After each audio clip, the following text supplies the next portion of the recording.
time it is. It's that official time. Where we take this worldwide.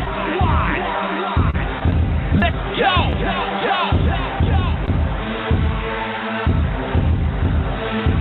Listen. So now it's time to turn it up. Surf the radio waves as we begin to burn it up. We all up in your area like landscape, definitely bringing you the power slam and pancakes. It's the mandate that you tune in. It's time to move out so we can move in and recognize that this is no illusion. I'm here to clear the air so that there is no confusion. It all started off in the book of Genesis when Jacob was wrestling with who he thought was his nemesis. And when the man saw he couldn't overpower him, he touched his hip but he really could have devoured him. And from that point, then we hear a name change, rearrange the game, so now we gotta change lanes. So I'm here to let you know it's time to listen to the Pancake and Power Slam show. Let's go! Turn it up, it's the Pancake and Power Slam. Turn it up, it's the Pancake and Power Slam. Turn it up, it's the Pancake and Power Slam show. Turn it up, it's the Pancake and Power Slam. Turn it up, it's the Pancake and Power Slam. Turn it up, it's the Pancake and Power Slam show. Turn it up.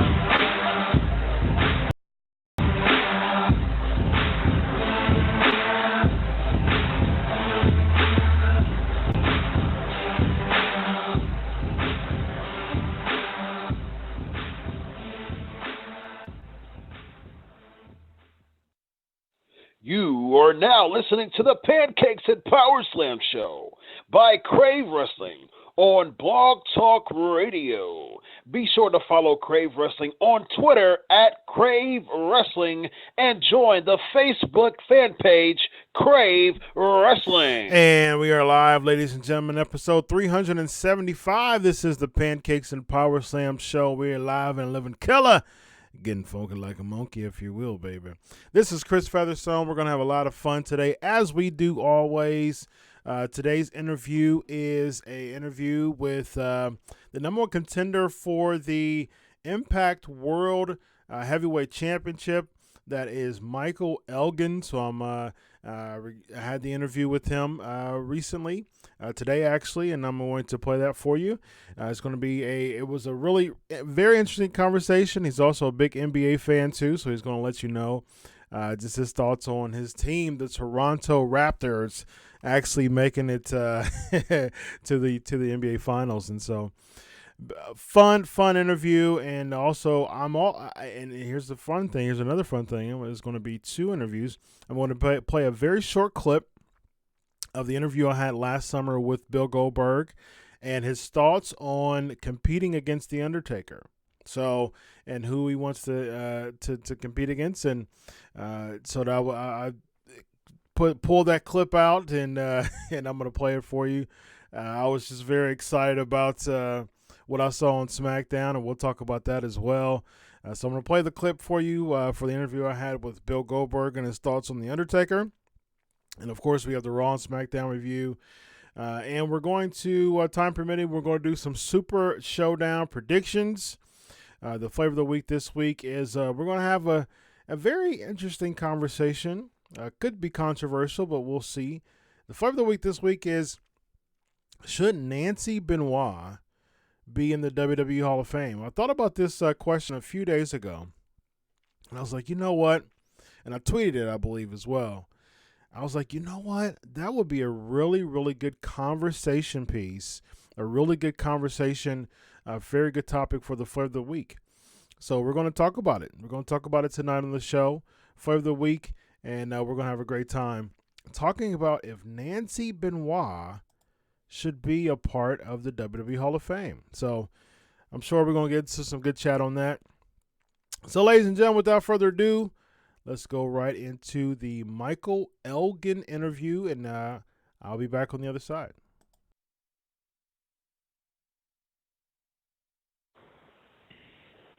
Ladies and gentlemen, Chris Featherstone, Pancakes and Powerslams show.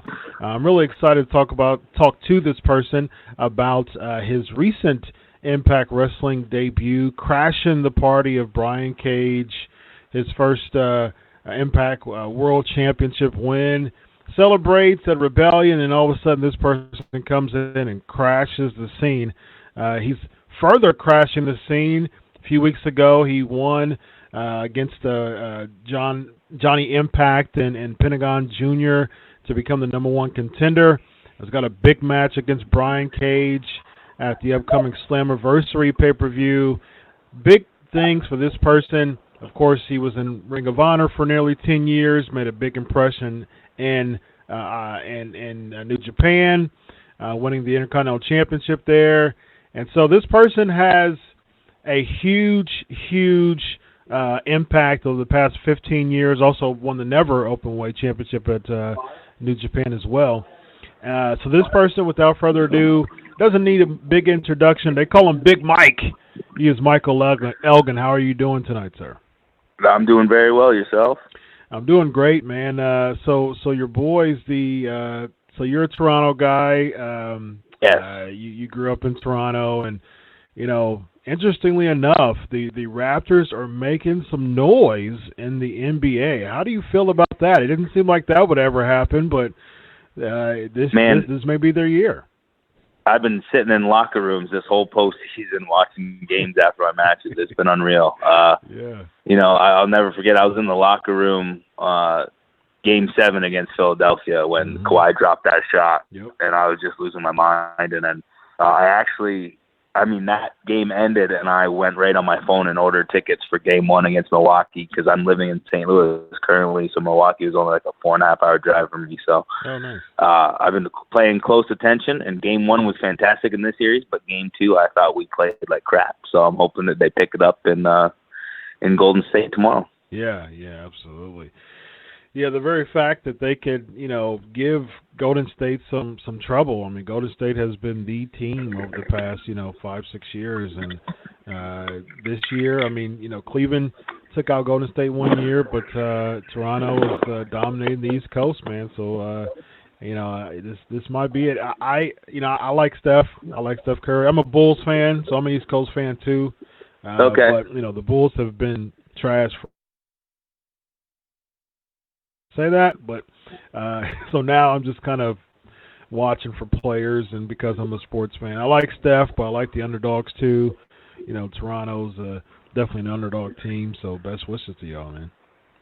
Yeah, thank you, man. It's been unreal. It's funny that everybody still says that they're an underdog team, but going into the playoffs, they were saying that they had the best bet to beat Golden State in the finals just because of our defense. So I hope that our defense can pick up and we can make some of those baskets, because that third quarter on Game 2 was killing me. The run we let Golden State have and couldn't drop anything. Yeah. It just wouldn't fall. It just wouldn't fall in. So you've made a huge impact, pun intended, at Impact over the past few weeks. How in the world did Michael Elgin land in Impact Wrestling? Of course, you had a nearly 10-year run for ROH until 2016, I believe. You transitioned to New Japan, made a huge impression there for over the past couple of years, had some awesome matches, had a really good match against Kenny Omega,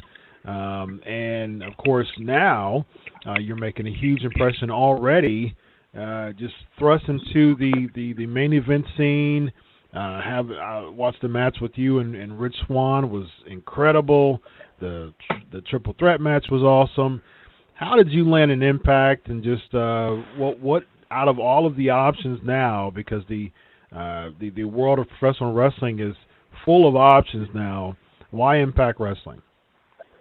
It was kind of like a perfect storm. I was kind of done being in Japan full time. I have a young son, and I signed with New Japan the same time he was born. I missed his first words, missed his first steps, missed 2 out of 3 birthdays, and I just wanted something new. So I really focused on what was going on in the wrestling world in North America, so I could be home a little bit more. And watching the Impact pay-per-views and their television product, it spoke to me in volumes, because I'm a pro wrestling fan. Sports entertainment is fine, but I'm a pro wrestling fan. That's what I grew up on. That's what I always wanted to be. I never once told people in my life growing up that I wanted to be a sports entertainer. I always said I wanted to be a pro wrestler, and I felt that the TV product and the pay-per-views, the focus was pro wrestling. The focus was who wants to be X Division champion, who wants to be world champion, who wants tag team champions, who wants to be Knockouts champion. And to me, that matters. You know, we all should be fighting for one goal, and that's something that Impact has been doing very well. And just the roster is so good. It's got so many guys who have really been doing it for a long time and at the top of the game, and also such a huge heap of young talent that have, you know, I mean, if you look at the guys like the Rascals and the Ace Austins and the North and guys like that who are just kind of breaking through with Impact, they're so good and only going to get better. And to be able to share a ring with those guys, see them grow, and hopefully help them grow, I just felt like, you know, Impact was the place for me. Certainly. You mentioned the North. Recently, you know, we've also experienced an Impact, an ECW reunion of sorts with RVD and Dreamer and Sabu together. Basically cleared the house against Moose in the North, and just that ECW presence and the Impact Wrestling scene just kind of brings that legendary feel to it. Did you ever watch ECW as a wrestling fan? Oh, of course. I remember having to figure out ways to get the TV on VHS and the pay-per-views on VHS and everything being in Canada. I mean, the first pay-per-view we ever got was Anarchy Rules 99. Mm-hmm. And, I mean, that molded the kind of wrestler I wanted to be because of Masato Tanaka and Mike Awesome. Yes. You know, so I was on the high alert of searching for ECW tapes before that pay-per-view. And then I was a huge fan. And to see those guys and be a part of shows that they're on with Impact is really something special. You know, I think that no matter what anybody says, you know, ECW is always going to be something people remember fondly. And those guys, it's, you know, yes, they've been at it for a long time. They might not be the same wrestler that they once were, but I mean, time and the damage that we do to ourselves and the damage that the ECW guys did themselves, I mean, you can't ask them to be, but they still work so hard and are so smart and offer so much, not just to the company itself, but to the younger talent who's there and growing as performers. I mean, they're just wonderful to have on the show, and the fact that they're joining together and being with Impact is amazing. Certainly, and it's funny because that Anarchy Rules 99 pay-per-view, that ended with RVD in the main event, defeating Balls Mahoney. Interestingly enough, that was for the ECW Television Championship, the World Championship match between Awesome and Tanaka.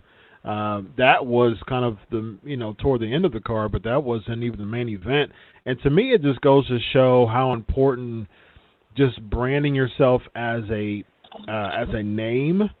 And it seems like a lot of times what we see, branding isn't necessarily a big part of wrestling. It's just wrestling, and which is great, but at the same time, branding is very, very important, because if RVD didn't really brand himself and make himself a star at ECW, he wouldn't have that same presence now. So, in your opinion, how important is just the branding part and not necessarily wrestling? Because we're in a very wrestling-heavy society now. How important is a character still in professional wrestling? You know, when you talk about Rob Van Dam, I don't know. See, it's hard to say, like, character. You know, I think when you say character, I think of, like, gimmick instead of just a personality. I think if you have a personality that people can relate to, that kind of draws people to you. You know, Rob Van Dam wasn't over the top. He was just, from what I can tell from speaking with him in locker rooms over the years and now with Impact, that's just Rob Van Dam on TV, maybe amplified a little bit. And I think that that's how people connect more, you know. So I think something that people can relate to, or something that people can grasp onto. You know, when I wrestle, my whole thought process is I want people that are watching this to think I'm hurting someone. You know, because we do get hurt, we do get beat up. You know, the physicality levels at the top. I've seen people who have played pro sports come into a wrestling ring and not be able to handle one day of training. We don't have time off. There's no off season. We wrestle, you know, 150 to 200 to sometimes 250 matches a year. You know, so it's definitely it's definitely grueling on the body, but, you know, also in that fact, people know what wrestling is nowadays. And if I can make people think, okay, he's walking through the curtain, somebody's getting hurt, then I feel that portrays the people, and that is what people remember me by. And I think that one thing that catches the audience, that they can think about you when they see you hit a curtain, is super important. So absolutely, you know, Rob Van Dam being Rob Van Dam, and then Rob Van Dam being the performer that he is, really has people holding him in high regard, which they should, and it definitely puts eyes on him and Impact at the same time. I agree with that, and I also agree with the fact that RVD wasn't necessarily a uber gimmick, but at the same time he was like, you know, he did fulfill the character, especially when he was with Sabu and Bill Alfonso. You know, he was like, I'm the man, everybody look at me, I'm pointing to myself. You know what I mean? He still had that type of gimmick to it. Now, you know, he was real cool and chill still, so it was still him amplified. And a lot of legendary wrestlers do say that. It's, you know, basically yourself amplified. And I think just your physique alone shows, you know, that, you know, Michael's nobody to mess with, you know what I mean? And speaking of your physique, you leaned out a lot, especially, and I saw people saw the transition within, you know, your ROH to New Japan. What exactly did you do? Because you've always been just a house, you know, physically, but you started to lean out a lot more. What a part of your diet plan, or what caused that, and how did that come about? You know, for years I just ate and powerlifted. You know, that was kind of my upbringing, and I was only concerned about strength. You know, I wasn't so concerned about body, and not that I didn't work to be in shape and conditioned for wrestling. Just like when I was about wrestling, you know, everybody wore trunks, everybody had abs, and I wanted to be different. And then over the time, you know, the landscape started to change, body started to change, and also the powerlifting and just eating as much as I ate was just kind of tearing down my body a little bit. You know, 280, 290 every day, walking around and wrestling around and working out and stuff isn't the best on your knees and joints. So I just decided to do the keto diet and lean out a little bit. Luckily, I kept my strength on everything except squats. I can still squat heavy, but it's I think that a little bit of dropping weight and a little bit of my knees have been taking damage since I was 14 doing this pro wrestling. So yeah, it was mainly just I started zoning in on more bodybuilding style weight training instead of powerlifting, and started cutting out the carbs. Nice. Now, what was a typical, you know, diet or typical day in the life of Michael Elgin when it comes to meal wise when you were doing more powerlifting, like meal regimen? Man, every morning was the same. It was a cup of oatmeal with peanut butter and sugar-free jam in it, with 4 eggs, 4 egg whites, and then some kind of protein meat base, so whether it be fish or chicken. And then, like, I was eating constantly every 2 hours, and the next one would be, you know, a big bowl of chicken and rice. And before my workout, I'd have a pre-made shake that also had oats and banana and peanut butter in it with my protein and some almond milk. Yeah, and then, like, after was always, you know, a sweet potato and some steak. And then usually later on I would have maybe one more carb meal, which was usually like brown rice with some protein. And then before bed I'd have a casein shake and a couple scoops of peanut butter. And now it's pretty much similar, just we cut out all the carbs. Wow. That is a very, very plentiful food intake for. Yeah, I like to eat. As a matter, like I got a bag and a half full of food for the trip. So I got like a cooler full with a bunch of cold meals, and then I got a bunch of dry food and everything in a bag. So I'm set for at least a couple days here in New York. Nice, awesome. All right, so you got Slammiversary coming up. You got a huge match. You know, just a very short time after your Impact Wrestling debut, you've got the biggest match of the night with Brian Cage. Now, you are, interestingly enough, for those who don't know, you were former tag team champions with Brian Cage in PWG. That's probably a statistic that not a lot of people know, but it's funny because former tag team champions and now you come full circle with him with being his opponent at Slammiversary. What are your just first first-hand thoughts, thoughts right before the show, and let Brian Cage know what you have in store for him? It's simple. It's not personal. It's about being champion. Being champion of a company means you're the best in the ring. It means that you're the best representative for that brand. And that's what I want. I want to show the world just how good I am. I want to show the world that I'm the type of person, the type of wrestler that you put a championship on and you let lead the company into this. And that's what it's about for me. It doesn't matter if it was Brian or anybody else being world champion. I want to be world champion. It just happens that Brian Cage won the championship. Awesome. Well, July 7th, that will be the big day for you in Dallas, Texas. Impact. Yeah. Absolutely. Slammiversary, the 17th version of it. Big night for you. Best wishes to you, Michael. Go Toronto, and let the listeners know where to find you on social media. Yeah, you can follow me on Twitter at Michael Elgin 25 and on Instagram at Big Mike Impact. So awesome. Hopefully you can follow me over there and keep up the tabs on what I'm doing. And awesome. Once again, Michael Elgin, #1 contender for the Impact World Heavyweight Championship. Impact Wrestling, ladies and gentlemen, Sunday, July 7th, Slammiversary 17 and at Gillies Dallas in Dallas, Texas. Been a pleasure, Mike, and have a good day, man. Thank you. You too. Bye-bye. All right, big ups to Michael Elgin for the interview there for Slammiversary. It'll be a really interesting, very interesting match with him and Brian Cage. I've had Brian Cage on the show twice, and so I might have him back on before Slammiversary. We'll see. I've got a few cool interviews coming up for the next few weeks, actually. I recorded one. 2 of them are going to be live next week and then the week after. And then the week after that is one I recorded. So I think Lexi will like this one. And some more Dark Side of the Ring chat with another former world class and former GWF name, also former WWE name. So very, very interesting and very cool conversation I had with this person, and I will be letting you guys know about that coming up soon.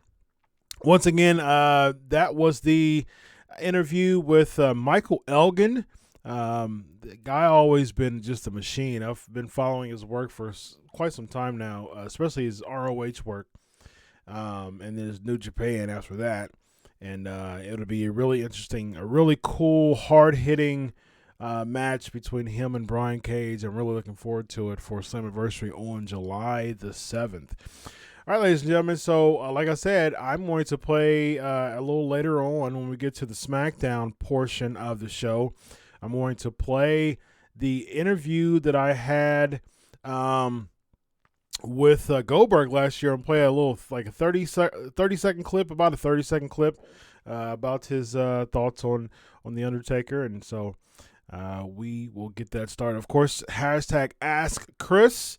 You know, that's one of my favorite parts of the show, is to have some organic chat, some good conversation about my life and my thoughts on professional wrestling.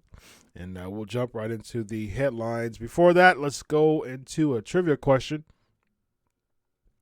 What pay-per-view did the first Money in the Bank cash-in occur?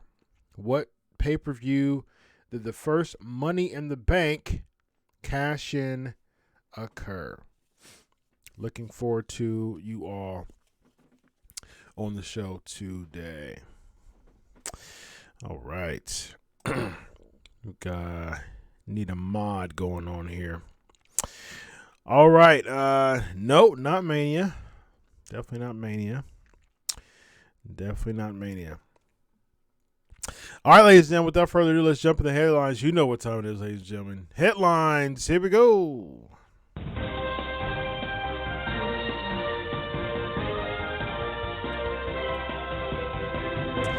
So let's start off with Jon Moxley. Rose. Good job. Good job. New Year's Revolution 2006. New Year's Revolution 2006. Rose knows trivia. So yeah, let's talk about Jon Moxley here. So Jon Moxley had a breakaway, some type of removal from cult or something. Like, it just seems like, as a theologian / forensic psychology, I'm really looking to see where I want to pinpoint that. I've had some good conversations. I want to integrate theology with forensic psychology for more of a escaping from cults type thing, and just the psychological ramifications of that, good and bad. And I love theology and psychology, specifically from a forensic standpoint. So I just had this conversation with someone yesterday that goes to my church, and I was like, you know what? I was looking at, just all the interviews that he's had, especially the one with Jericho. And man, it just seems like Moxley has escaped a cult, man. And this guy, he shoots on Vince McMahon something fierce. And I'm about to read some quotes from him. GSP's asked, how's the training? I want to train, but food is just too good. Help. Training's going fantastic, man. I am super duper I'm just addicted to the gym again. And that's a healthy addiction, I guess you can say. I'm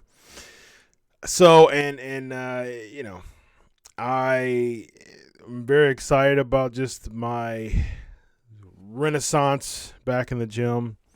And I love lifting weights, man. It's so therapeutic. So it's awesome. What's up, Tammy? What's up, Ken? How's everybody doing? We are loading up the PNP Nation, the P and Peanut Gallery. We're going to have a lot of fun tonight. Without further ado, ladies and gentlemen, let's bring on the co-host with the most, Evan Tech Proud. How are you tonight, sir? Doing all right, man. Survived Monday Night Raw, getting over this bad cough and cold with these 50 minutes of wrestling on Raw, 115 minutes of talking, and 45 minutes of commercials. We're here. Shout out to my man Michael Elgin, great guy. I met him before. Definitely do not sound like he looks. So definitely proud of him, man. True. Really proud. Yeah, that is true. Good old Mox. Yeah, let's talk about Moxley talking about. Yeah, let's talk about Moxley. Creative. Being free from the cage. And yikes, man! I'm gonna read some quotes from this guy about just his views on Vince. I'm gonna read the quotes from the Wade Keller podcast that he was on. Now he said stuff on the Jericho podcast that he was. It was kind of like a freedom speech, so to speak, but he just went in on Vince McMahon on Keller's podcast from the PW Torch. And I'm gonna read some quotes here. Let's address any few questions. I knew the GSP's asking. I knew the brand split is definitely over when Alexa showed up. Yeah.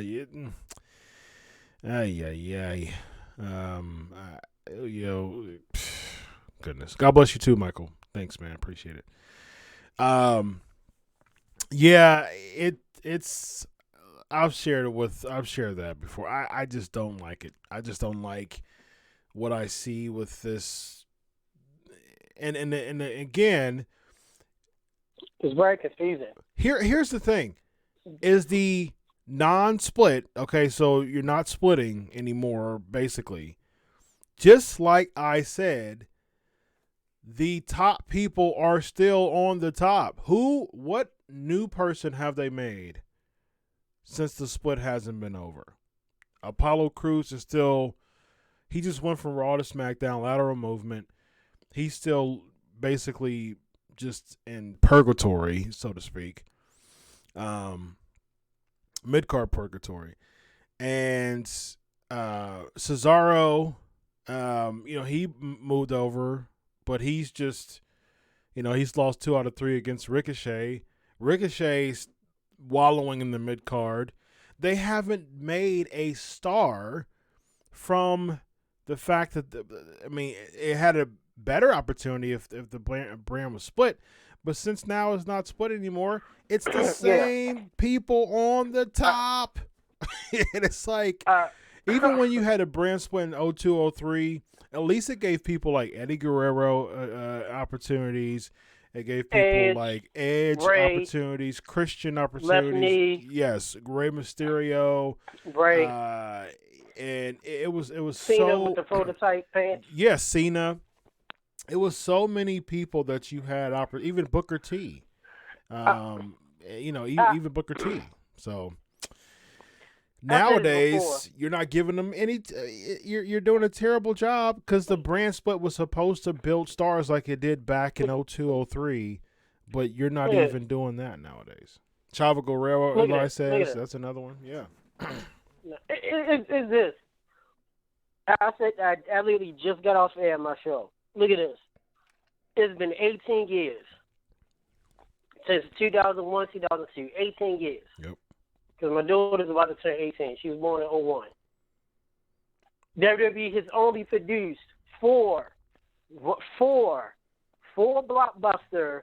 crossover names. Brock, Captain 4K Cena, Randy Orton, that's lazy now, and Dave Bautista, Drax, the Destroyer from Guardians of the Galaxy. That is it. Yep. Roman Reigns, he's newer. That is it. Don't talk about Ziggler, Apollo. No, I'm talking about names that you put their name on a marquee. Yep. You could be a casual fan. You could be a traditional fan. You're going to watch it. Yep. 18 years. If you was a baseball organization, anybody that loves sports, let's imagine it. If you was any organization, baseball, basketball, football, hockey, soccer, in 18 years you've only produced 4 homegrown talents. Right. Come on, man. Right. That's it. And now you wonder why you got Goldberg. My buddy just said Goldberg against Takers, like Batman against Wolverine. Old man Logan. Wonder why WWE got to keep throwing in Brock, Shawn Michaels, Triple H, Sting, Triple H, and Randy Orton for the 92,000 times. I said, come on, there's no new stars. Yep. Like SmackDown is great, but I mean, in WWE, the heavyweight champions, Seth Rollins and Kofi. Kofi wasn't there tonight. You know why? He went back home. That's cool. Wakanda. That's great.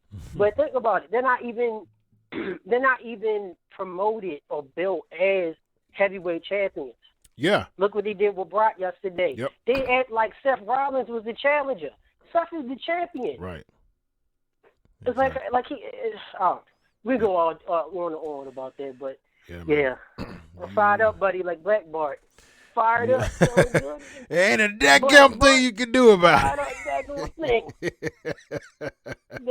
thing. Yeah, you're right, man. I mean, you're right. They're not even doing a good job making Kofi a star. He has the title, and I'm a Kofi guy. Everybody knows I'm a Kofi guy. Huge New Day fan, but I mean, at the end of the day, they're not even making Kofi look like a main event star. I mean, as much as it hurts to say this, Kofi Kingston still looks like a mid-card guy, and that's basically that's what they're doing. That's what the WWE's doing, and it's really sad because on SmackDown, and I actually liked Raw on SmackDown this week because I'm an old school guy. So when you bring up, people can snark and complain all you want, but when you bring up characters, I tweeted this. I said, I'll wait till we get to Raw and SmackDown review. But I was tweeting about just how what we saw at the end of SmackDown was better than 90% of the matches I saw all year because it's all about characters. And WWE has done such a lousy job with building stars. I remember there was Ryback said one time on his podcast that Triple H had a conversation with him, and Triple H was talking about how he doesn't want anybody to be bigger than the business anymore.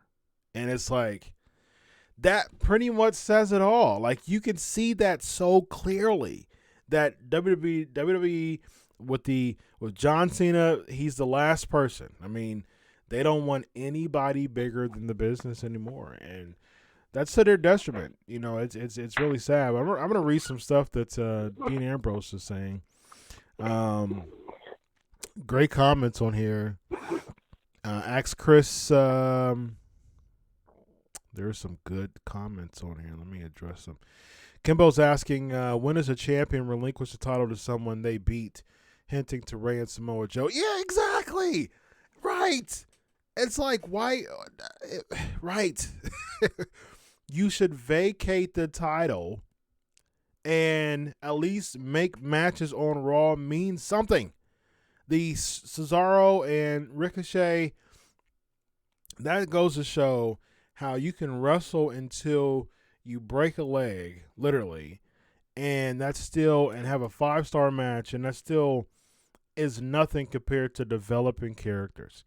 And at least give me something to be interested in. Give me a story arc. Give me something instead of just a match. That U.S. title could have been vacated on Raw, and you could have had a series of matches. You got all these people. You're throwing all these people in this 24/7 stuff, which R-Truth is doing a fantastic job. But at the end of the day, it just makes all of them look like low card, on the shelf, just nobodies, really. But I mentioned this. I'm sorry, with the titles. WWE's bringing back the Cruiserweight title. By the time this fall, by the fall, you're going to see the Cruiserweight title. They're going to do a rebranding and use it for Fox. You already got, they're going to make 15 titles. Wow. 15 titles.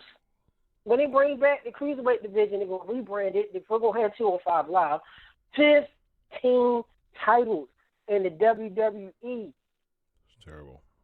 I think the most we ever, back in the day, was we had the world title, the tag WWE-wise, WWE after world title, the IC title, the tag title, the European title, and what was that there? The hardcore title. That's 5 right in the women. That was 6. That's the max we had was 6. Then you throw in the SmackDown tag titles. Okay, that was 7. Hardcore title was gone by then. Throwing the U.S. title, okay, that still runs off that 7. I mean, 7 was what the max. The Cruiserweight Championship, that was 8. That's it. Those on 2 shows. In the NWA back in the day, WCW, world title. Then you had the U.S. tag titles at one point, the world tag titles, the TV title, the U.S. title. That was it.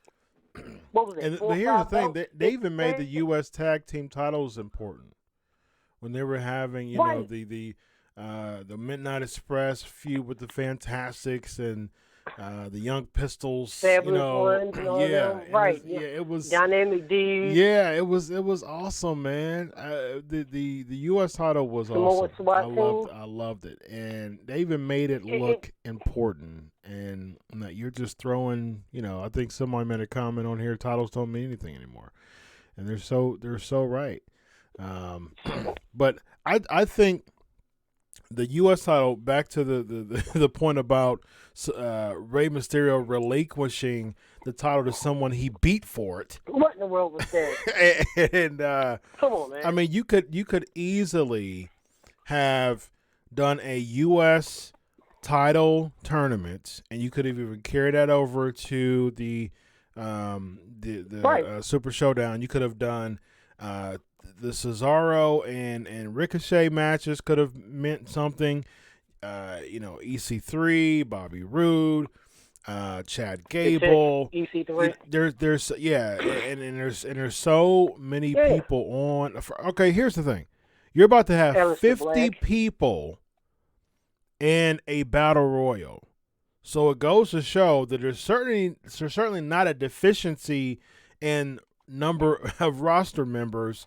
The deficiency is in the creative. They could have easily had a 8-man U.S. title tournament that could have been on Raw. You could have done 4 matches on Raw. That could have been the first round, and then you could have had the semifinals and the finals on Showdown, Super Showdown. That would have been much more intriguing than just to see Ricochet versus Cesaro week after week after week. Yes, the matches are good, but I'm tired. There's nothing to it. There's nothing for What are they feeding for? I mean, exactly. We're tired of seeing Corbin, and when it was Corbin and Lashley and Drew, or any combination of the 3 against the team. It makes no sense. Why are we fighting? What's the point of fighting? Yeah. Cesaro, the 2001 graphics, it's still wearing the old tights with new graphics. Right. Ricochet's great, but no character. What are you, Ricochet? He comes on like he's one of the new Avengers in Phase 5. And I love Ricochet, the Prince Puma. He had the mask on, it was great. You take the mask off, and I know he's a good buddy, this person, and good dude too. I'm not a bit. So what's the point of us watching these people wrestle? For what? You got worlds collide. They could have took Leslie gets injured again. All right, cool. Leslie gives up the title. You could have threw that in the mix of the worlds collide. The UK, NXT, the NXT. You could have threw that around for the US title. Aleister Black, what is he doing? Sitting under these tunnels talking. Like, what are you? You're trying to fight somebody. Knock on the door and fight me. What? And we don't even know what he is anymore. It's like Lars, is one word that describes me. Right? Yeah, we all know that word. Yeah. It's crazy, man. Yeah, unfortunate. Man, but Shawn Michaels, when he lost his smile, he gave it up to Dean Douglas. Yeah. Yeah.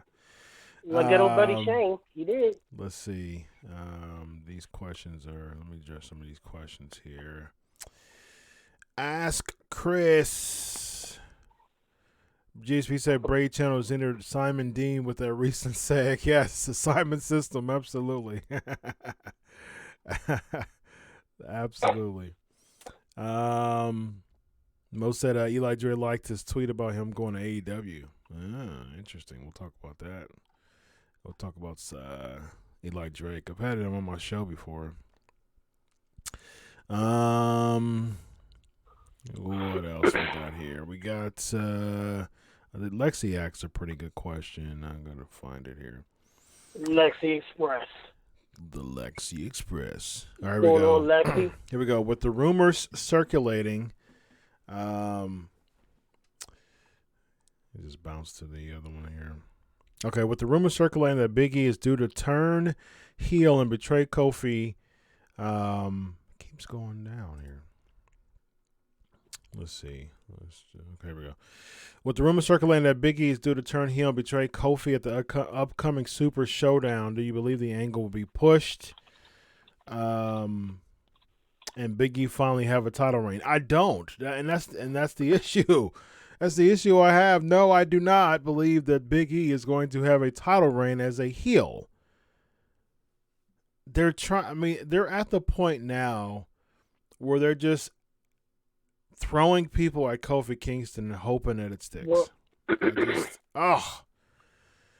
Gosh, it's terrible. It's terrible that they're saying, okay, well, we're going to break up the New Day. First of all, where the heck does that leave Xavier Woods if y'all break up the New Day? Or you have a 2-man New Day, which is still weird, and you break up and you have Big E go against Kofi Kingston. Absolute filler. They're not going to have Big E win the world title. We've seen Big E as a heel. He was Dolph Ziggler's muscle. He was with AJ Lee. And it's like, it's ridiculous because they actually think that we're going to say, okay, well, Big E's a main event talent as a heel, and the dude is the most hilarious guy in the New Day, can totally get over. He could be one of the biggest baby faces, but you're going to have him force himself to be heel, and for the fans to actually think that Big E is a main event star. And here's what's even worse, and I got to read these Moxley quotes so we can stay on track here, but here's what's even worse. The New Day as a faction is a WWE Hall of Fame inductee. Yes. Big E as a singles, and I love Big E. No. Xavier Woods, no. You know what I mean? Like, Kofi Kingston, no. As much as I like Kofi, no. You know, so. Let's break this down real quick before we get to Moxley. Anybody with any sense of business, any sense of money, you're VInce McMahon, you have a multi-million-dollar company. Right now, your revenue's down, your live events are down, your live attendance down, and people are dropping the network. You have few things in the company right now that's working, that's making you hella money, besides Saudi Arabia, which they don't even call it no more, because they want the PR backlash, that's making you money, and that's the New Day. So why, in the cream cheese, would you break up New Day that's making you hella money right now when you're losing ratings, your ratings suck? Not only that, you have the Collins, which Vince is scared of right now, that's legit inside WWE. He's worried because guess what? The Collins are multi-billionaires that work more than Vince. The Jacksonville Jaguars' revenue is over $100 million. Their soccer team is worth over $1 billion, and their sports analytics company is worth over $1 million. So anything you can do to bring in money for your company that's not doing as well, they're not going anywhere, to create some kind of positive revenue in the black, why in the cream cheese would you break them up? It makes no sense. Right. No one cared about Big E when he wasn't with New Day. He was just a heavy for Dolph Ziggler. Right. No one cared about Dolph Ziggler then. What was Consequences Creed doing? We didn't care about him. What the David Woods going to do without New Day? Play video games with AJ Styles? No. And Kofi, what was that time he got to push when he was a single? He dumped paint on radio in his car. Oh, by the way, Dad got sidetracked and he forgot about that story. Yeah, that was 10 years ago. That's and that crazy. That was 10 years ago, 2009, when he was feuding with Randy Orton, almost slipped off the car after he pours the paint. Right. It's 10 years ago, and it goes to show that there's. I mean, as much as I like all three of them, I mean I think Tammy made a really good comment. New Day as a whole is money. Leave it alone. Simple as that. Did you care when Rollins? Did you care about the Shield? What's the Shield without one of them? No. When Seth turned heel, it always a plan B. Did you care about Reigns and Ambrose? No. Did you care about the Freebirds without Terry Gordy? No. You 3-man team. Would you watch the Justice League without Batman? No. Would you watch it without Wonder Woman? No. Would you watch the Avengers without Thor and Captain America? No. So why would you mess up New Day? Great comments, guys. Kimbo says, let New Day win the SmackDown Tag Team Championships, keep this train going. Absolutely. Have Xavier and Big E win the tag team titles while Kofi has the world WWE title. Brandon says, if it's not broke, don't try to fix it. There it is right there. Eli has an Ask Chris question. With the 24/7 title stuff with Raw and SmackDown and 205 Live, guys, how about let's make a match? Let's make a match for them guys to help the ratings. It's not that hard. Yeah, I mean, the only thing is it's just an oversaturation of talent, and it's clear that WWE is just holding people hostage. I mean, let's be honest here. Like with AEW, I still can't say much about AEW right now. So far so good as far as just their popularity and their presence. They haven't been on TV, so I don't know. But at the same time, it's clear that they're holding people hostage. So, and because of that, you have a lot of people who are unhappy, and it's unfortunate. Let me address a few of these here. I want to make sure that I address all these extra questions. Cody's asking, what do I think of the Devil McMahon puppet? I thought it was hilarious. Very, very cool twist to Bray's thing. A lot of people probably feel that way too. A lot of wrestlers probably feel that way. Yeah, thanks for the shout out, Lexi. Be sure to give that thumbs up, everybody. There's a awesome interaction going on tonight in the PNP Nation. Be sure to drop the thumbs up. She says that please drop those thumbs up for Chris. We have a couple of peeps hating at the moment. Somebody gets applause. Lexi gets an applause for the night. All right, I think that's it. If you asked one and I didn't answer, my apologies. Ask it again. Hashtag ask Chris. If I did not, there's a lot of interaction in the chat tonight, which is awesome. That's a good problem to have. Eli says, let the New Day stay. I want to see an Undisputed Era versus New Day match. How about turn Big E heel next Royal Rumble? No, don't turn him heel at all. We've seen Big E as a heel. Like we don't. Who wants Big E as a heel? I mean, like he's already done that. he's been there, done that. But I love the idea of Undisputed Era versus New Day. I love that idea. All right, so let me read these quotes from Dean Ambrose. He says, looking back, Vince is like the problem. Vince himself is a problem. It's a shame. I'm telling you, that's the problem. I was just there. I know the ins and outs. He's a problem. It's a shame because there's so much great talent. There may have been more talent there. There may have never been more talent there. All the wrestlers are awesome. The pool of talent is incredible, and the resources they have with the television and the network, it should be so great. And the one guy screwing it up, I think, is Vince. Everyone seems to like NXT. I've never been there to see how the days go, so I can't speak about how it is in NXT, but everybody seems to like the show. What's the key ingredient that's missing? Vince. He's the guy who, quote, created wrestling. Now he's the guy who's holding his own company back. He needs to step aside or take a break. Maybe you should let Hunter run things for a month and see what happens. I have all the respect in the world for Vince because nobody works harder, but Vince is supposed to be a genius. There have been moments where I was wrong, and Vince was right.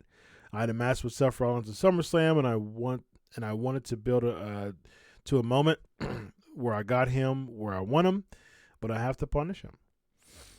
My idea, which sounds ridiculous now, I wanted to take a pair of pliers from under the ring and go rip his tongue out. I was convinced that it was a good idea. We pitch it to Vince, and he goes, "No, it's too much." He says, Could you curb stomp him?" It was perfect. It was the most over thing in the match. After the match, we're like, OVKM is still the man. He's still a genius. I always try to give him the benefit of the doubt that even when I go to the ring and think an idea sucks, but it's Vince's idea, I'm going to try my best because I might be wrong and Vince might be right. More often than not, I go out there and I go, nope, this idea sucks. Over time and looking back, I didn't see a lot of the, quote, genius that is Vince McMahon. In the 80s, he was a genius when he created Hulkamania and took over the territories. In 2019, I don't think he knows what the blank is going on. He needs to figure it out or step aside. Hashtag to fight for those quotes. Yeah. I mean, and I would imagine he was a world champ. Let's get this. Let's be clear here. He was a world champ. So just imagine people who are in the undercard. I'm sure that they probably not only agree, but feel worse than that. So I agree. Yeah, he's right. Vince is a genius when it comes to marketing, promotion, the machine. Yeah. Like my good old buddy Stephen Ray always keeps saying. All y'all want wrestling. The direct quote. Vince doesn't do wrestling. He's sports entertainment. That's what he is. Yeah. Like Vince is not a tag team guy. He never was. These are direct and these are legit words. This isn't anything we coming off the top of our head. Man, because no people that's worked with Vince has been to Vince's house. Hulkamania was great. You had the Machine. Also, Vince did have Pat Patterson. He had J.J. Dillon, good close friend of mine. He had, Bruce Pritchard doing the whole Hulkamania, during the Monday Night Wars. You had the Russos, the Cornettes. He had wrestling people that helped him. Yep. With ideas. Now you just got a bunch of writers who even, you hire from Timbuktu and the movies, and you don't have that authentic feel from right. you don't have that. You got feeling. 40 writers. Yeah. Our personal lives. I live in Baltimore, but you already know it's notorious. I'm not going to ask you, Chris, to write what it's like to live in Baltimore. You have no idea. True. You don't live in the hood in the city. I'm not going to ask you to write because you don't know about it. Yep. I'm not going to write about what it's like to live in Columbus, Ohio, even though I've been there. I don't know what the culture is like there. I don't know what it's like to get my doctorate because you're doing it now. I'm an IT professional. I'm not going to ask you to write about. You don't. And the point I'm making, don't stop asking people to write stuff that they don't know about. Right. Like Kevin Nash said, you can write a story about having sex, but you got virgin writers. Right. They don't know about that. Yeah. Look at the cop angle, but Ronda Rousey. We know what it's like to deal with cops. Yep. Whoever wrote that clearly didn't. Right. I can get arrested, and I can clearly have freedom to kick. Exactly. I can have freedom to kick. And then poke my head out, like that, and all of a sudden, not only that, Charlotte's getting arrested, but she has every right to just kick Rousey in the head when she's getting arrested. Oh, okay, yeah, that's not resisting charges. Look, Shorty, I see you, GHP. I see y'all talking about my Baltimore accent. It's all cool, Shorty, and too. I said it. But here's the thing. And then Ronda Rousey got out of the back. She just downloaded to the front of the seat and tried to drive. What cops were you dealing with? Right. Clearly not in Baltimore. Someone who wants to get suspended. I know people. Right. Look in Columbus. You know how the cops is in Columbus. No need to say Cincinnati because I got family living in Cincinnati and Cleveland. Yeah, you got 40, 50 writers. Marvel movies don't even have that many writers. Right. Then you got all these writers writing about stuff. You ain't never wrestled, but you writing about having a match. And even if you've never wrestled, like I can even give someone who is like an avid, like lifer WWE fan, who knows the ins and outs, who's watched tons of footage, like. I can see that. Like if you've really immersed yourself in the product and there's a genuine love for the product, that will ooze out. But it's clear that there's not a genuine passion for the product as far as the fan base. The consumer base is not being appeased right now. It's showing that there's not a passion for the business because you're getting what's oozing out. And what's oozing out is lackluster writing. And I've said this before, and I've talked to many wrestlers. I've interviewed over 150 people on the show. At the end of the day, this is how it goes. Even if there are writers that have good ideas, Vince McMahon is the ultimate veto power. He's the juggernaut. And he has veto privileges. And from what I've heard from many, many, many people that wrestled in the WWE is that they had so many ideas that were vetoed right beforehand, that were even, like teased to happen and caused someone to get excited, and then they vetoed it like last minute. And it just think about how someone just think about if someone has an idea. And this is the idea that's going to give them finally some type of notoriety, finally some type of credibility, take them to the next level. finally get this idea, and they get the go ahead, and they said, okay, we're going to debut it on next week's Raw.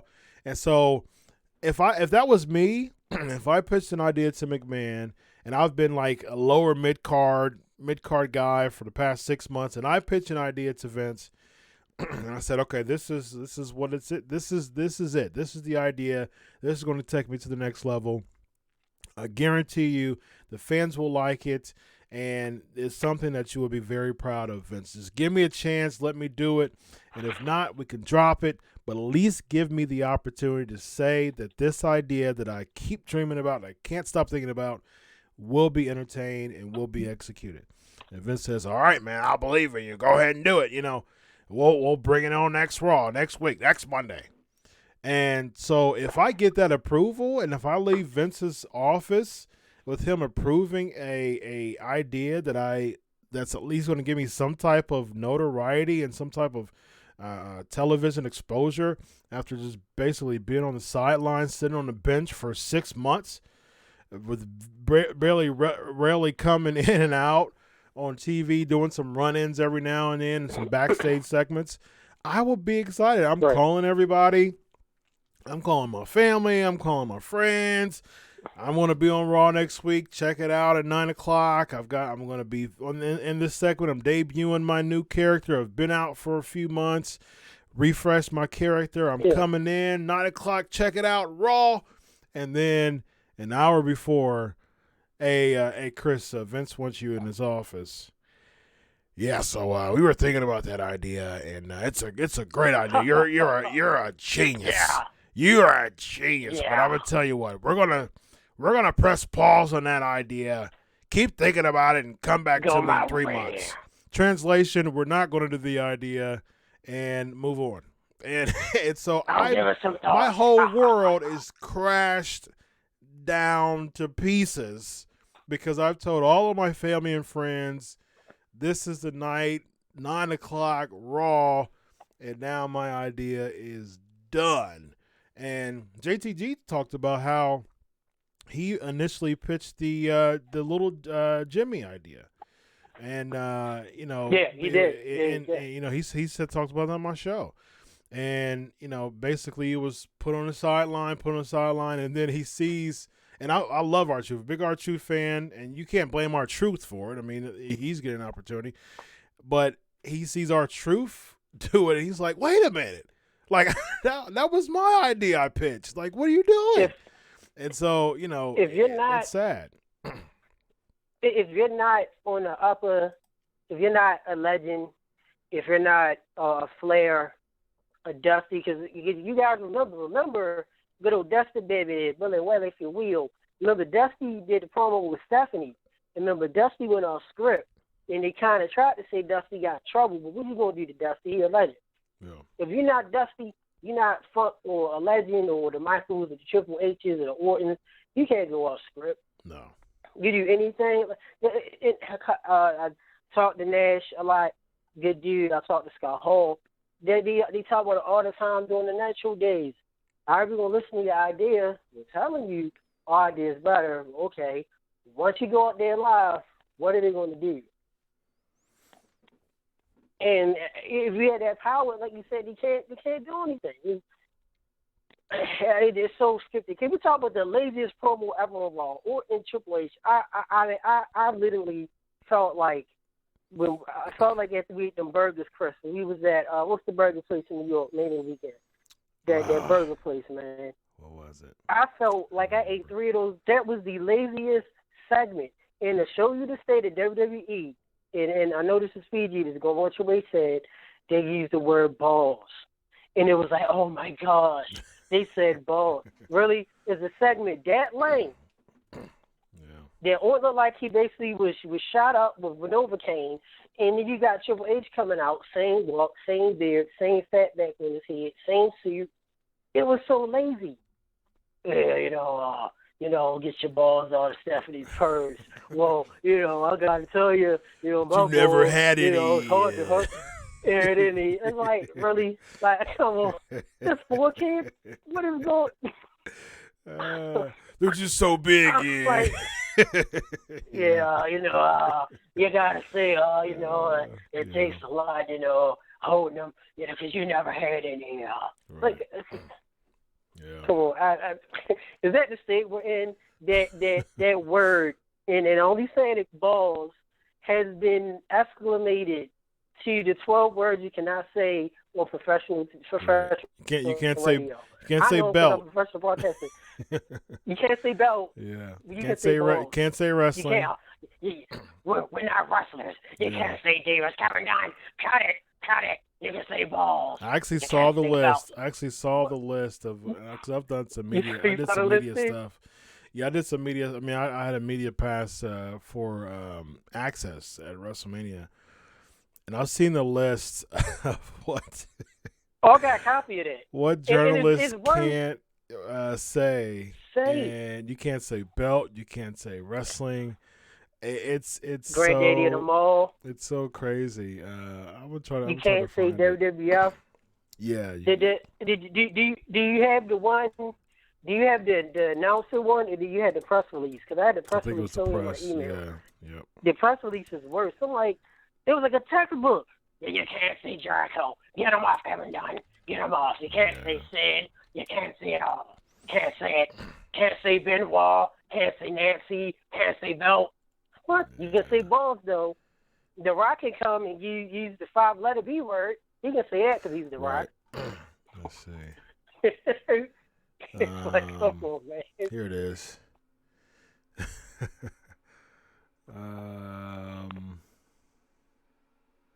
Hold on a second. Let me see if this is. Okay. Yep. Oh, you can't use the word strangle. Let's see. Take the high road and be crude if you're working a tape show. You should not use verbiage written by a producer. Audience can always tell when an announcer is leading and it's a total disconnect. You should take the suggested verbiage and make it your own words. Force passion.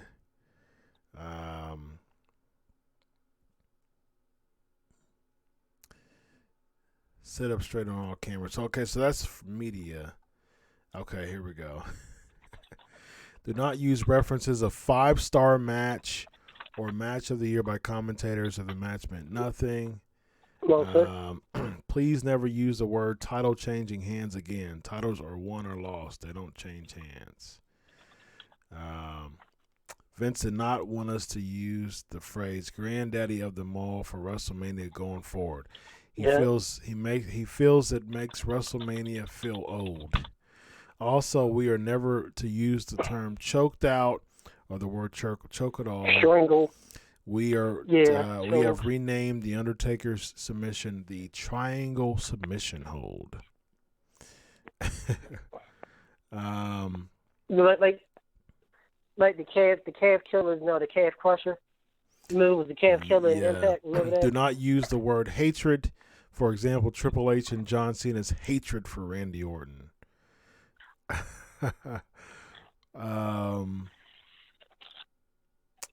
Let's see. Don't call blood. Don't say Edge is busted open. Instead say Edge got his teeth knocked down his throat or Edge's nose must be broken.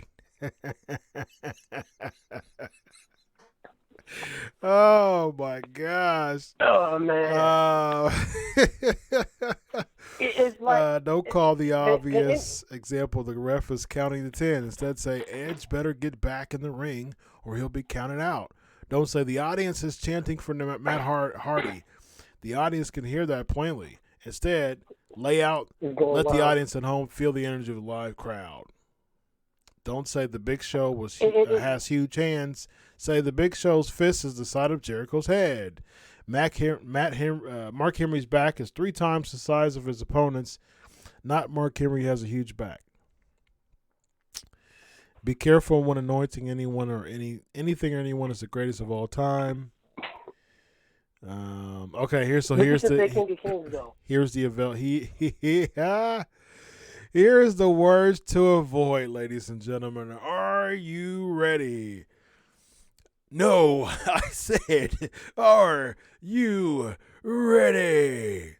Okay, words to avoid. Belt, strap. We don't have belts or straps. We have championship titles. We have championships, titles. The belt represents something. Talk about what it represents. Hard work, dedication, or it means. Accomplishment of goals, bullseye for others. Words that you also can't say. Quote, the business, our industry, feud, war, performance, performer, choreographed, house show. Instead, use live event. Can't say backstage. Instead, use in the back or in the locker room area. Can't say pro wrestling or pro wrestler. Use superstar, star athlete. Can't use international. You have to use global. Can't say shot. Can't say acrobatics. Can't say interesting. Can't say DQ. You can't say talent. You have to use star, superstar, or diva. You can't say me or I. Can't use inside terms such as heel, babyface, blown up, shoot, rib, mark, etc. You can't use U.S. You instead have to say United States. You can't use fans. When possible, refer to the audience as you. In other situations, identify them. Raw's fans, our fans, Cena's fans. You can't use hospital. You have to use medical center. You can't use faction. You got to use group. You have to say now available instead of saying on sale. We never want to use the term the title is on the line. Instead, use more creative terms such as the title will be defended. Wow, ladies and gentlemen. Yeah. To add to that, yeah, shut up. You can't have fun. You can't make sense. Oh. Cesaro can't wear the old tights. You can't do this. Can't unless you're Triple H, which he can easily say in the King of Kings, I'm God, in the ring, with Ric Flair saying he's God. Or Vince McMahon, you're not Triple H. You can't do anything. You can't have fun. Can't have storylines that make sense. You can't have the Revival put IC title, hot on their butt, and then download on SmackDown to be Shane McMahon's henchman. You can't do anything. You can't do it. Oh can't use Jericho and wait. Titantron. There's more. There's more. Oh my God. Oh yeah. I thought it was more. Okay, so this is from 2008. So there's just a bunch of different addendums. Like the latest one I saw was 2015, but there's the one there was like I think 09 was the one I read from you, or 08.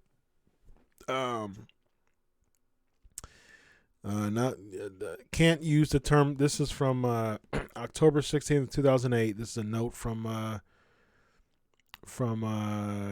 based on a Vince edict. You can't use the word sports entertainment. You have to use entertainment in place. Can't use pronouns. Yes, sir.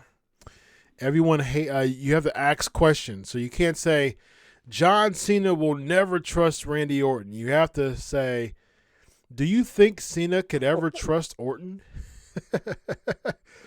No one cares about what you, the announcer, thinks. Example, I think Cena is great. Put it on the fans. Example, boy, the fans really go crazy for Cena. Avoid words like obviously, I tell you, no doubt. Oh, wow. Ladies and gentlemen, that is the life of a WWE announcer. All right. GHP. Send me that second one. Email me that second one. Yeah, I will. Yeah, message me afterwards. I gotta give JHP some love on that one, man. I'm gonna give him applause. Show separation. Breaking news: the brand split. Actually, let me give you let's do some type of introduction to this because I love that comment. Oh, okay. Let me see. I know I got a soundbite for this. Here we go.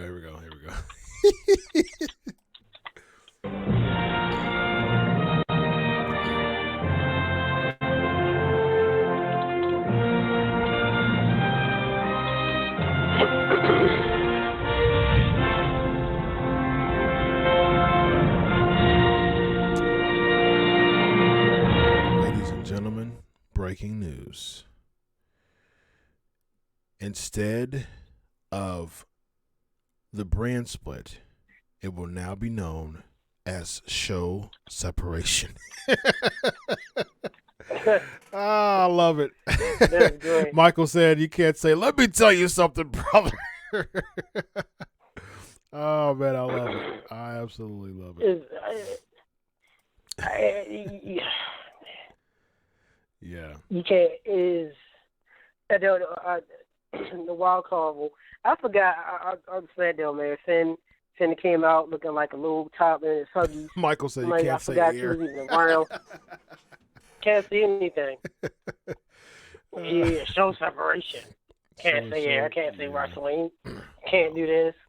Can't spell, can't see plaques, can't do the power driver, can't do the curb stomp. So Mo said this is why JR and King quit commentating. Right.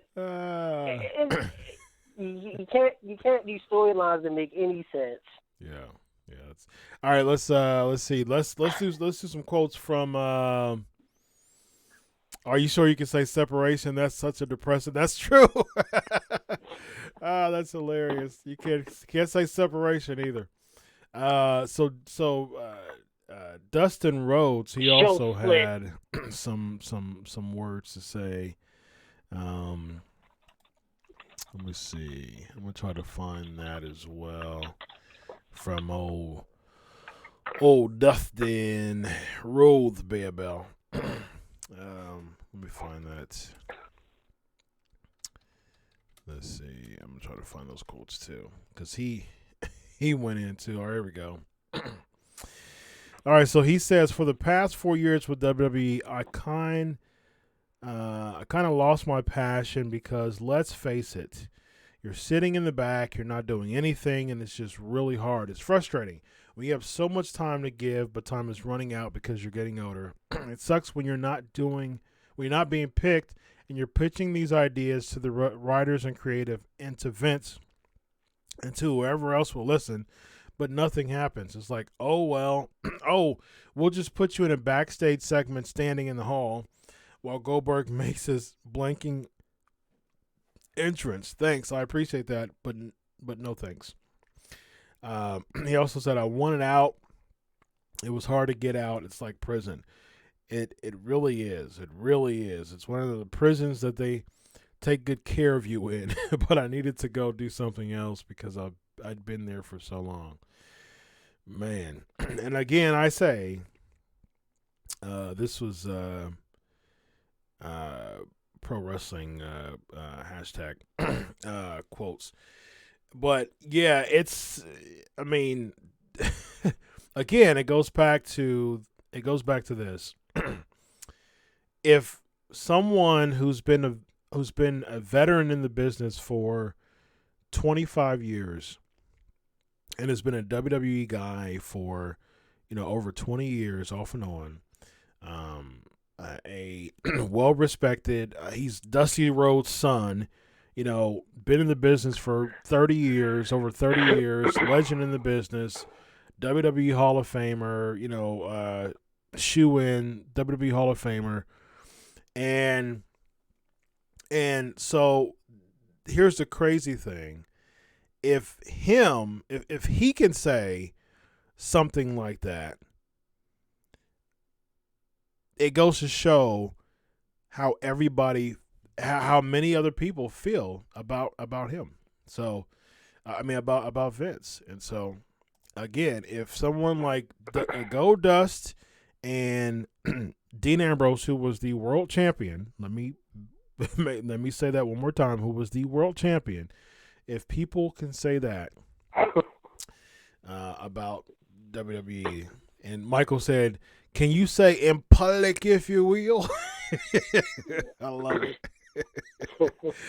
No, you cannot say in public if you will. will. Can't say slobber knocker. Someone said something with some really good talked about, but Lars can make some comments and yeah. Chris Tammy asks, with Mox going to AEW, speaking out, would WWE refuse to grant any releases, or will they release certain people, but make them sign NDAs? I think, like I said, I think they're just holding people hostage. I don't see anybody, unless they don't even believe that you'll make it outside of WWE. They're going to keep you. Like they forced Luke Harper to stay in the WWE. They extended his contract to 2020.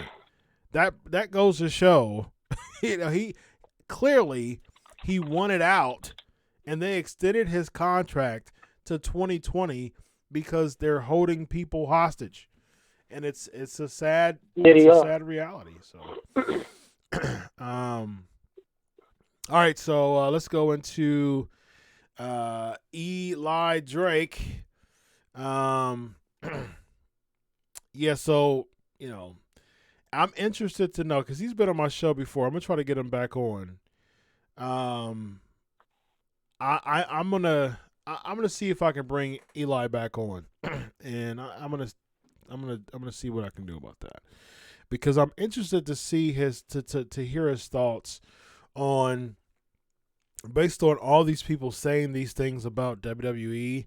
Basically, the the cage is, the cage is off. The cage has been unleashed, and basically, you got people really sharing their feelings.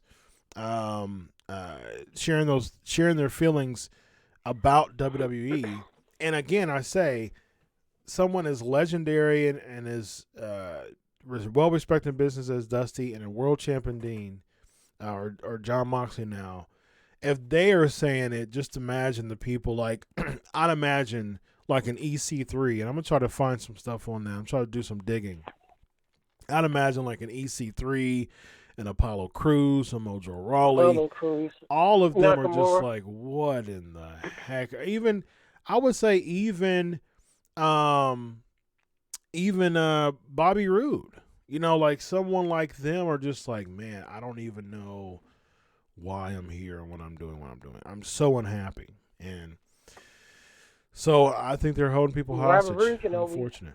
Robert Reed can always try to cross the line with Impact. Oh yeah, he'll be a champ within no time.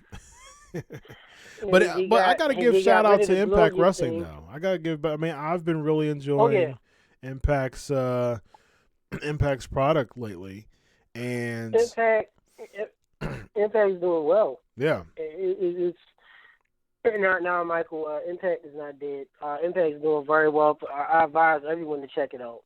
Impact Wrestling. Like I said, we just had, Chris said Michael Elgin. Yep, just had Michael on the show. Yep. We got some, our good buddy Brian Cage. We have a lot of good buddies that work for Impact. They're doing well. Just imagine people are not happy in WWE, and that's just a boss move. It's like, look, we're gonna keep you the next year. You can't go nowhere. And look, Eli Drake, and I know you had him. Interesting to see what he's going to do. Someone said he'd be good at NXT. It's either NXT, ROH, or if AEW is even interested, to just keep doing indies or MLW, because he's going to get lost in the shuffle in the main roster. Yeah. In WWE. See, AEW doesn't want to be the exactly the federation that brings every single person from WWE, and it'll just be another oversaturated organization. TNA. Yeah, it is. Yeah. And Eli, Post, we call him Post Dean.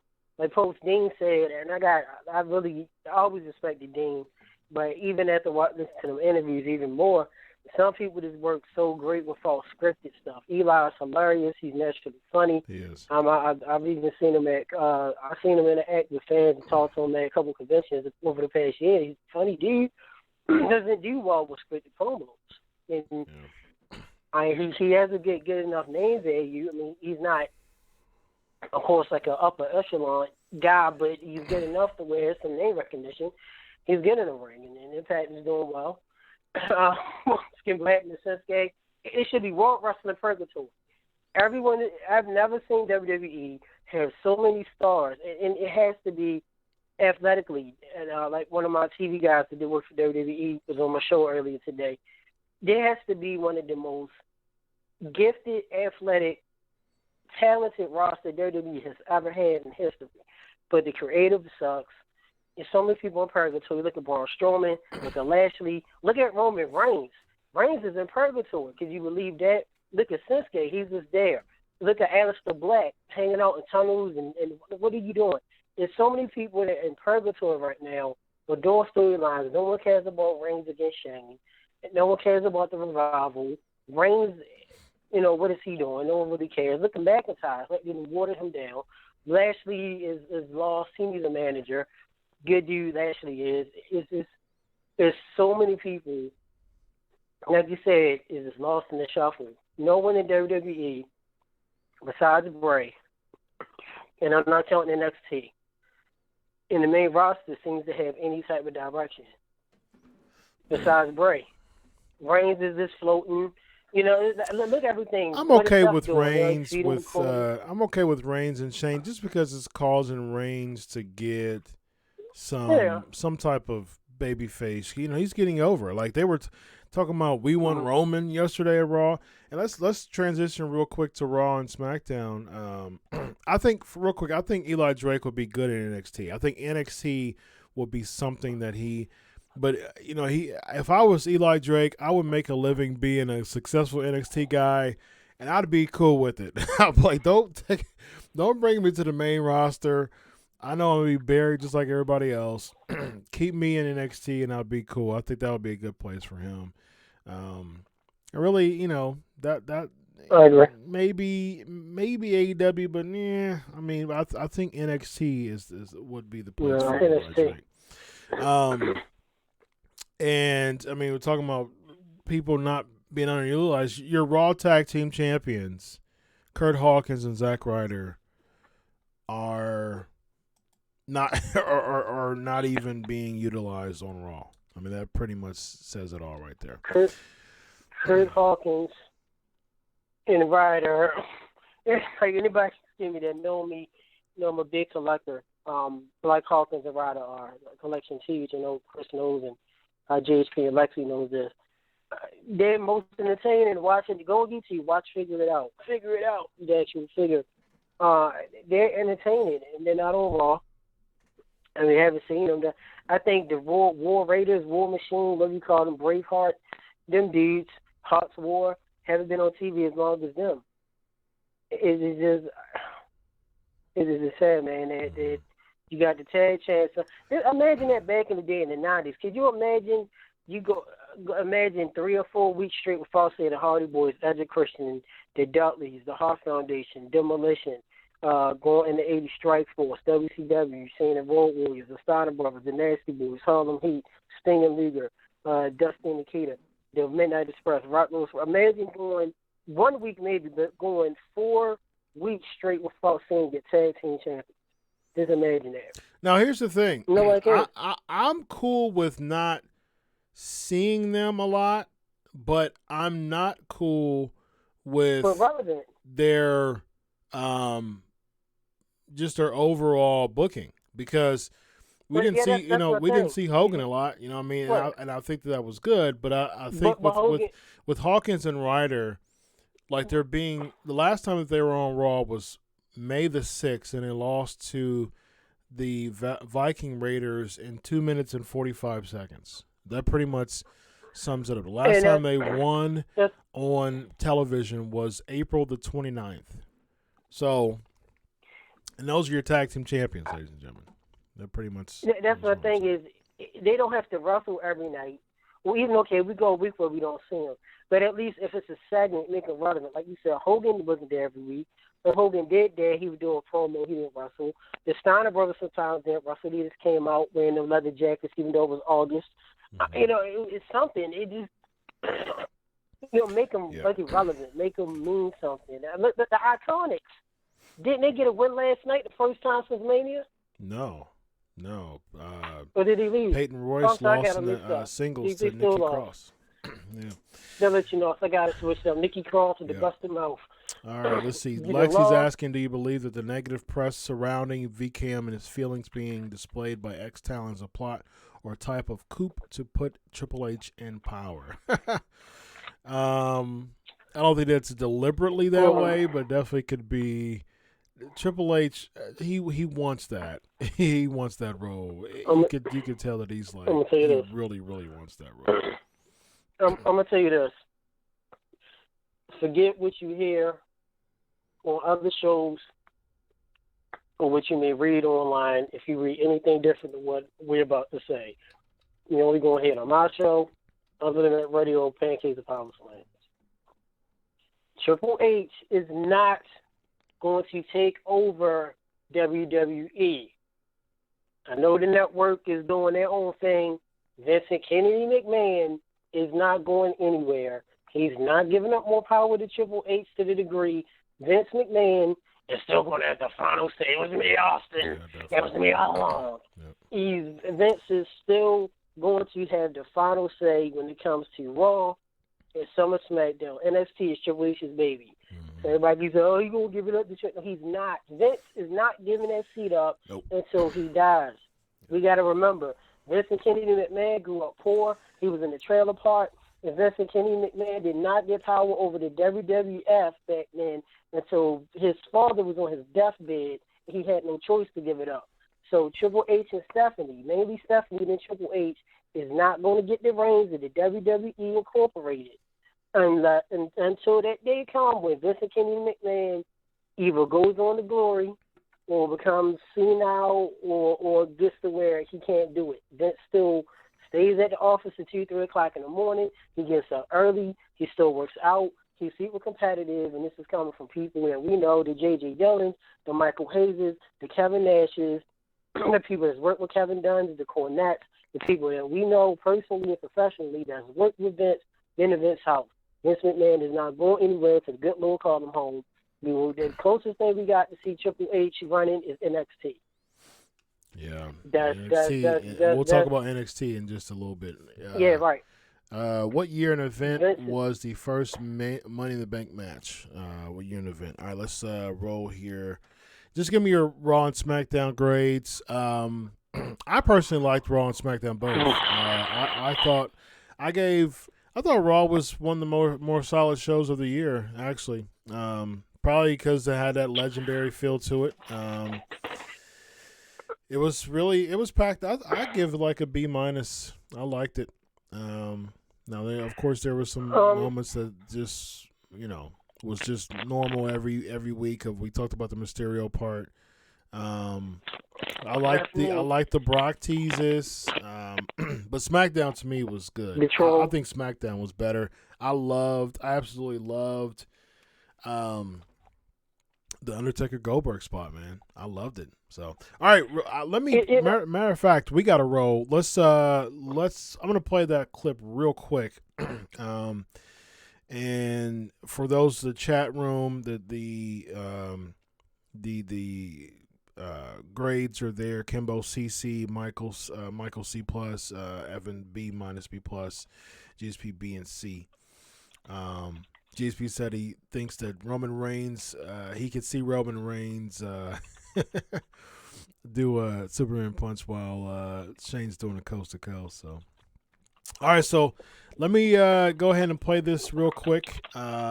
This Undertaker and Goldberg clip. I told you I was going to do that. This is my interview with Goldberg last year, and I'll be right back. This is a really short clip of the interview was long, but this is a short clip of when he was talking about the Undertaker. Okay, whether it's Reigns or Taker, or any, I don't know. I'm not saying anybody else from hey, Reigns and Taker are the two guys on my list right now. I mean, obviously for two different reasons, but I'd be honored to get in the ring with either one of them. Yeah. And I still owe Brock one, but I'm 2-1 on it, so it's all good. Yeah, I think the chapter between you and Brock may be closed because at the end of the day, you still have a winning record, so it's all good. So. Exactly. All right, so go check the full interview back on the PNP show last year. Really good interview with Bill Goldberg that I had. All right, so also let's see. Alexis asking, "Why do I think the Dark Side of the Ring series have not touched the Benoit case?" They're thinking about doing it next season. I think that's something they'll be interested in doing.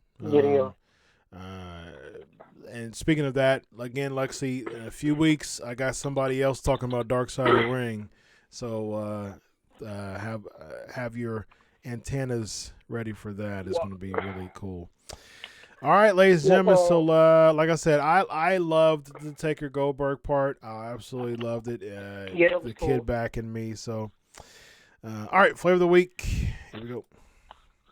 It is now time for the flavor of the week. All right, we'll go back to the original this week. Go back to the original. Oh, yeah. All right. So we're going to talk just a real quick discussion, 5 minutes on who do you think, like I said, I tweeted this a few days ago, and I just want your thoughts, everybody's thoughts. Do you think that Nancy Benoit, and it's funny that you asked that, Lexi, because the flavor of the week is, do you think that Nancy Benoit should be in the WWE Hall of Fame? Just give me a yes or no and why. Evan, real quick, what are your thoughts on that? No. Definitely no. Sadly, because of the controversy with Chris. You can't mention her name without being tied up with Benoit and tied up with that PR move. So no. It was another Hall of Fame, and yes, I mean, she had a pretty good career. She held her own with Flair and did a lot of things too. But because it's WWE, if you will, they don't that PR backlash because she's Benoit's, was Benoit's wife. So sadly, gotta say no. Eli, I like it. Good comment, Eli.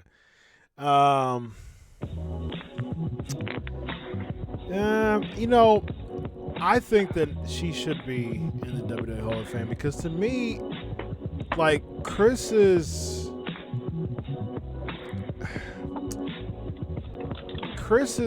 issue, and it was a really bad issue, and it was a really bad moment, and I think that he sabotaged his whole. You did a double murder and a suicide. Okay, so let's be clear on that. You don't deserve to be in the Hall of Fame. You would have, if you didn't kill yourself, you would have been in jail for the rest of your life. So you don't be in the Hall of Fame for that. So I mean, of course, other people have done crazy stuff, but I mean, this is the worst of the worst. But I don't think that Nancy should be penalized for what Chris did. She shouldn't. And I think because, well, I mean, I don't agree. I don't agree that Chris Benoit. I think that Chris Benoit should be in the WWE Hall of Fame based on his resume. 100% agree with that. But at the same time, I mean, there's no way. I mean, he made a terrible decision, and that's just something that WWE PR at this point, they will never be able to explain rightfully. Yeah. You just can't you can't explain that. People were lobbying for the Fabulous Moolah to be taken off of having her name as the Royal Rumble. and just think about Chris Benoit being in the Hall of Fame. I mean, so but Nancy though, real quick, Nancy though, I think that Nancy should be in because Nancy GSP Benoit in Hall of Fame without a ceremony. I don't think that Chris should be, but I think that Nancy should be, though. I think, you know, how they have the legacy wing of just people who is in the Hall of Fame, you know, who should be in the Hall of Fame, but they're not going to do a ceremony for, like Luna Vachon, they put her in the legacy wing. I think that Nancy Benoit should be in the legacy wing. They should put her in the Hall of Fame in some form or fashion. Put her in the legacy wing. She's still a Hall of Famer. I think that it's a good medium. You don't have to have a ceremony for Nancy, but still put woman as a character in the legacy wing of the Hall of Fame. Right. Lexi said, if new evidence came to light questioning Benoit's guilt, would you consider your stance? See, questioning his guilt still wouldn't be enough to reconsider my stance. I mean, he's right now, based on the evidence that, and I just wrote an article about it. I just wrote a Benoit article last week about it. Got over 12,000 reads, and it made me dig again, made me research again. I actually wrote a 15-page paper for my psychology courses on Benoit. And I'm actually I wrote it a few years back, and I'm trying to get it published. So I've done a lot of research about Chris Benoit, and based on what I've seen, I mean, there's nothing that will change my mind based on what I've researched. And I've done a lot of research about it. So, all right. GSP said, last question, who should be the next woman inducted into the Hall of Fame 2020? I can't think of any. Victoria, hands down. Victoria should be in the Hall of Fame. Victoria. Yep, absolutely. All right, ladies and gentlemen, let's go ahead and close it there. It's been awesome. GSP said with the ceremony, it should be Victoria. Victoria should be in the Hall of Fame, hands down. All right, ladies and gentlemen, 375 episodes in the books. Again, big thanks to Michael Elgin. July 7th, big show, Slammiversary, one of the biggest shows of the year. It's been a pleasure to have an awesome show with you all. Just as always, 375 episodes in the books. On behalf of VInce Proud, I am Chris Featherstone. On behalf of the Pancakes and Powerslam Show, episode 375. Enjoy your week of wrestling. God bless. And always remember, I do it for you. Have a good night, everybody. God bless.